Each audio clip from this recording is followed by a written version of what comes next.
দীর্ঘ প্রতীক্ষার অবসান ঘটিয়ে সর্বশেষ আমাদের নবীনগর পূর্বপাড়ার ৩ নং ওয়ার্ডের যে পালপাড়া থেকে পূর্বপাড়া রাস্তাটি এসেছে, ওই রাস্তাটির সংস্কারের কাজ আরম্ভ হয়েছে, যা আমাদের মাঝে এক স্বস্তির হাসি ফুটে ওঠার কারণ।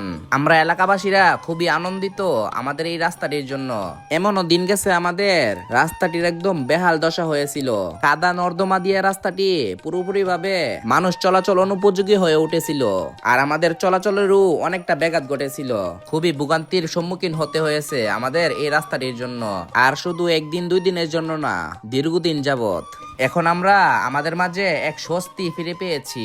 আমাদের নবীনগর পৌরসভার রাস্তাঘাট উন্নয়ন শুধু আমাদের জন্য অবকাঠামোগত উন্নয়ন নয়, এটি আমাদের জন্য খুবই গুরুত্বপূর্ণ মাইল ফলক।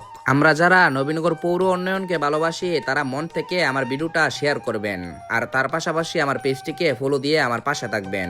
বালুর ট্রাক্টরটি হতে বালু সংগ্রহ করে রাস্তার মধ্যে বালু বিছিয়ে দেওয়া হচ্ছে, তারপর আরসিসি ঢালাই দেওয়ার কার্যক্রমটি শুরু হতে যাচ্ছে। খুব শীঘ্রই আমরা নবীনগর ৩ নং ওয়ার্ডের পূর্বপাড়া থেকে পালপাড়াবাসী নিজেদের ভোগান্তিটার প্রতিকার পাবো। এই নাজেহাল রাস্তাটির জন্য না আসতে পারে একটি রিক্সা বা না আসতে পারে একটা মোটরসাইকেল, কোনো রকম ভাবে মোটরযান চলাচল করতে পারে না। খুবই মর্মান্তিক হয়েছিল রাস্তাটি, এখন আমাদের মাঝে স্বস্তি ফিরে এসেছে। খুব শীঘ্রই আমরা সরকারি রাস্তাটির অবকাঠামোগত সমস্যাটির প্রতিকার খুঁজে পাবো।